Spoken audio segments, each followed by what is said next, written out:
Olá, tudo bem? Seja muito bem-vindo ao canal Atos de Esperança. Nesse canal nós vamos abordar temas de extrema relevância para o nosso ser, para a nossa vida. Vamos tirar exemplos de personagens que por essa terra passaram e nos ensinaram como ser mais feliz, acreditar em uma paz interior e, sobretudo e além de tudo, ter esperança. Fique comigo.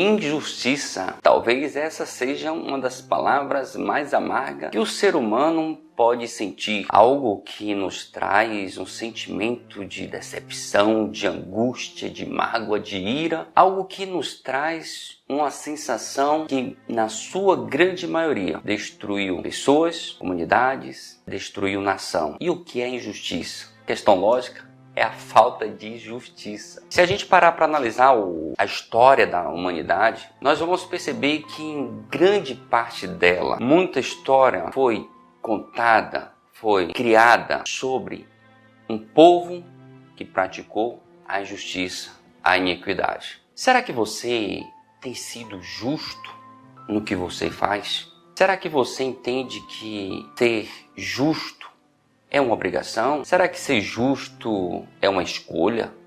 Será que ser justo é acreditar nos seus ideais, naquilo que lhe traz felicidade? A Bíblia conta a história de um personagem chamado Abacuque. Abacuque é um profeta menor. Eu quero só deixar uma coisa bem clara, que existia o profeta menor e o maior. Mas não que um era mais poderoso do que o outro para ser maior ou menor. É porque o profeta menor escreveu menos livros. O profeta Abacuque escreveu, segundo o relato da Bíblia, 3 capítulos. Um profeta que viveu 650 a.C. E Abacuque estava num cenário onde o povo judeu estava praticando muita iniquidade. O povo de Judá, naquele período, estava demais. Ele falou que o povo não estava agradando a Deus, que o povo estava cometendo todo tipo de pecado. O povo era infiel, as pessoas maltratavam a outra, as pessoas matavam-se quem e sei para quem. As pessoas também eram muito corruptas. Será que você lembra de algum período que vivemos, ou estamos vivendo? A corrupção era tão solta que a lei também era tão frouxa ao ponto de os juízes, os magistrados serem comprados e vendidos. Estou falando de 609 a.C. e no mundo de hoje nós vemos essas mesmas injustiças sendo praticadas dia a dia. Quantas pessoas se corromperam, os corruptores e os corruptos. Toda vez que a gente fala em pessoas que levam vantagem em cima da outra, está praticando uma injustiça. Mas eu quero me direcionar a você, a mim, neste momento. Porque observe que Abacuque, e a palavra Abacuque significa abraçar, abraço. O povo estava tão carente naquele período que precisava de um homem muito sério, muito honesto. E Abacuque, ele seguia os princípios bíblicos. Ele seguia a lei mosaica ao ponto de ser um cara justo, um cara muito correto. Agora imagine o cara muito correto vendo toda aquela falcatrua, todo aquele povo praticando orgia, matando um ao outro, as pessoas sendo incoerentes com o outro, desrespeitosa. Um cenário muito parecido com o mundo que nós estamos vivendo em pleno século XXI. Queridos, naquele momento, no capítulo 1 de Abacuque, ele faz um desabafo com Deus. Onde é que você está, Deus? Que você não está vendo? Será que os ímpios, será que os injustos continuarão seguindo nessa terra sem o Senhor fazer nada? E muitas vezes a injustiça nos dá uma ideia que Deus está quieto, que Deus não está fazendo nada. É por isso que muitas vezes o ateu, o agnóstico se distancia tanto desse idealismo de ter esse Deus, porque tantas coisas ruins acontecem no mundo e Deus não faz nada. Nós já tratamos isso aqui em vídeos anteriores, que não é a falta de Deus, é a ausência de Deus no coração dessas pessoas. Porque uma pessoa que pratica iniquidade, sinceramente, faça uma pergunta. Uma pessoa que pratica o mal, será que ela tem Deus no coração? E você pode me dizer, Alex, mas tem tanta muita pessoa aí, tem muitos crentes, tem pessoas que praticam iniquidade, que faz isso e aquilo. Será que o rótulo por si só já diz quem é essa pessoa? Isso se chama preconceito. Nós preconceituamos uma pessoa que nós não conhecemos. Mas Deus tem um conceito do seu e do meu coração. Ele sabe quem você é, Ele sabe quem eu sou, ao ponto de nos dizer aquilo que está dentro do nosso coração. Será que nós estamos praticando a justiça ou a injustiça? Antes de mais nada, precisamos delimitar aqui um assunto muito importante. É fácil para mim quando eu olho para um outro e vejo praticando a justiça e eu vou lá, falo, mas em relação a mim, será que as minhas ações, os meus pensamentos, será que as minhas atitudes estão sendo as mais coerentes, as mais justas possíveis? Por mais que Abacuque, aquele personagem, estivesse em um estado talvez até de nirvana, no sentido de dizer, poxa, eu estou aqui cumprindo o mandamento, eu estou fazendo as coisas certas, mas ele começa a fazer questionamento do lado errado.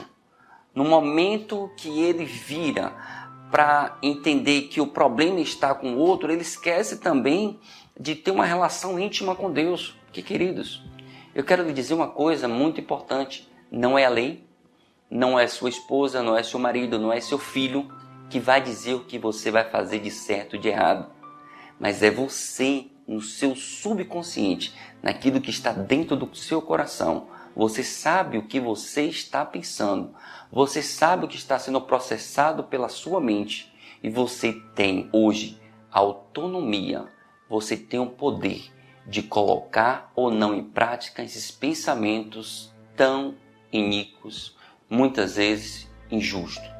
Abacuque ele estava vivendo num momento tão perturbador que ele entendeu que Deus estava deixando ele de lado e dando mais margem para aquela pessoa que estava praticando mal. E aí nos remete muita história de Caim e Abel.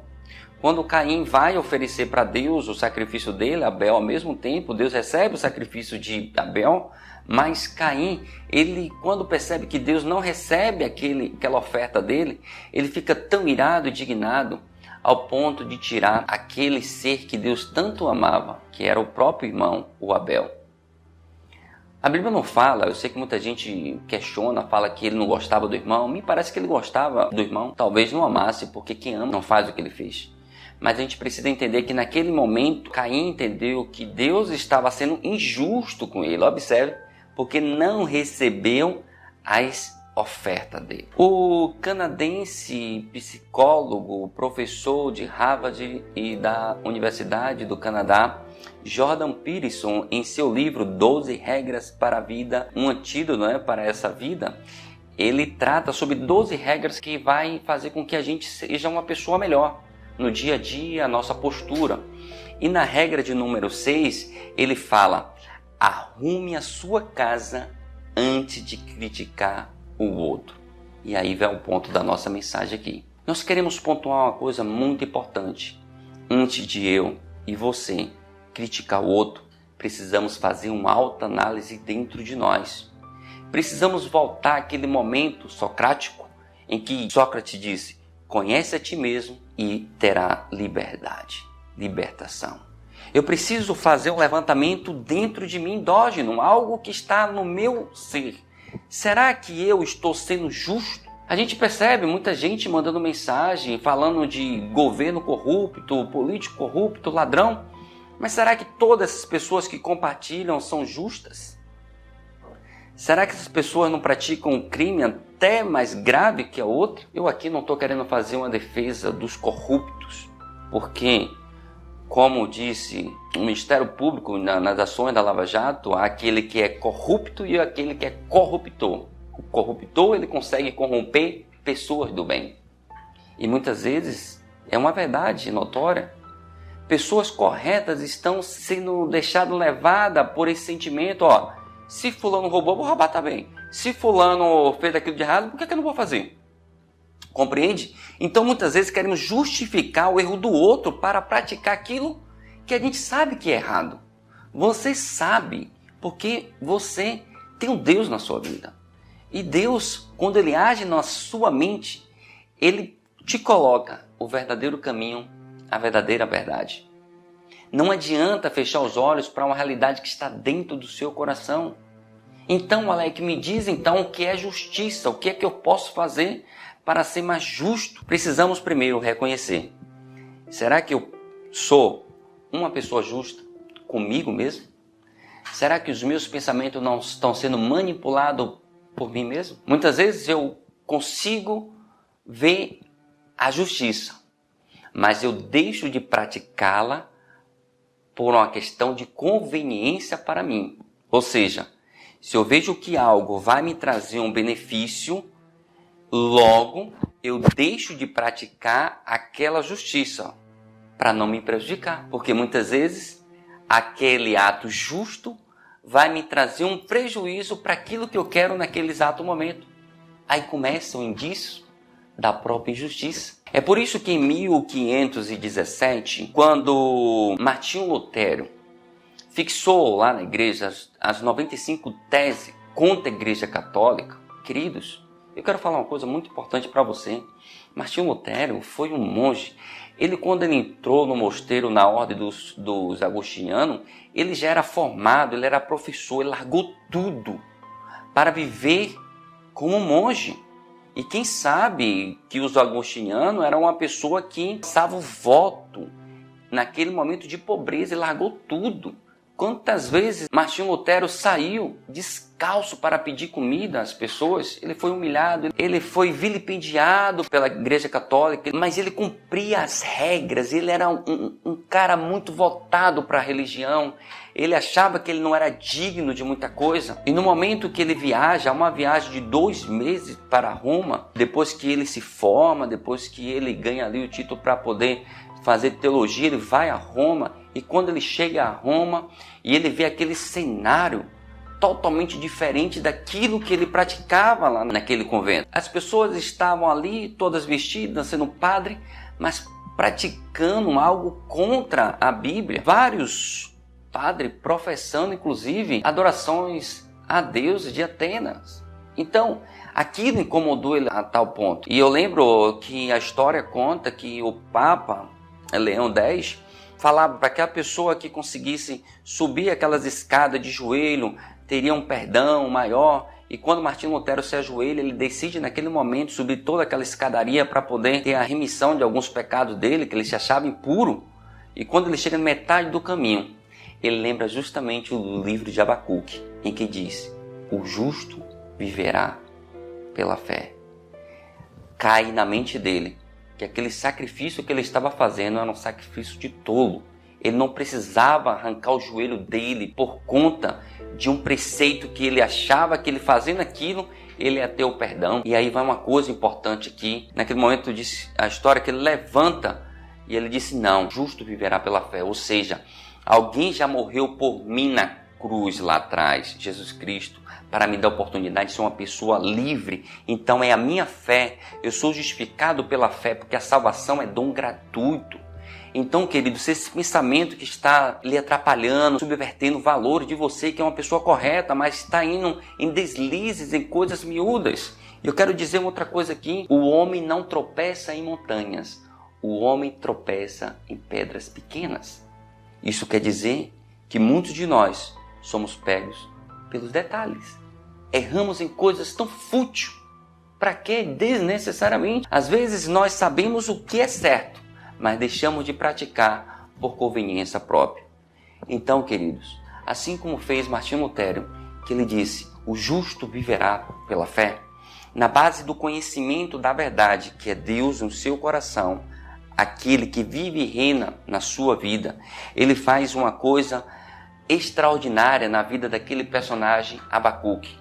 E quando Abacuque faz no capítulo 1 só questionamento por conta da injustiça, disso, daquilo, Deus fala para ele no capítulo 2 que ele ia destruir o povo judeu, ia ser levado a cativo pelos próprios babilônicos, estava fazendo uma profecia. Evidentemente que em 609, o faraó Neco chega e toma aquela região, passa ali durante 4 anos praticamente no império do rei de Faraó, e depois vem Nabucodonosor e toma, e o povo sofre. Aquilo já foi colocado porque Deus disse que o povo ia pagar pelas suas iniquidades. E aí vai outro detalhe aqui pra gente. No momento certo, as pessoas que estão andando errado colherão seus frutos negativos. porque aquilo que o homem planta, ele colherá. Mas precisamos tomar cuidado conosco, porque Mateus 7, o próprio Jesus disse: quem é você para julgar o outro?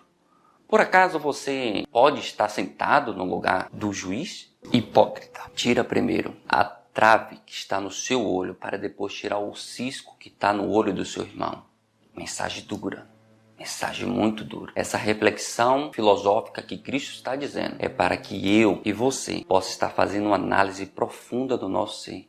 Onde é que está meu cisco? Onde é que está meu erro? Eu preciso corrigir para depois sim criticar o próximo. É muito fácil você encontrar tantas pessoas criticando o outro, criticando o próximo. Mas precisamos, antes de mais nada, fazer uma análise, corrigir. E como Jordan Peterson disse em seu livro 12 Regras para a Vida, um antídoto para o caos.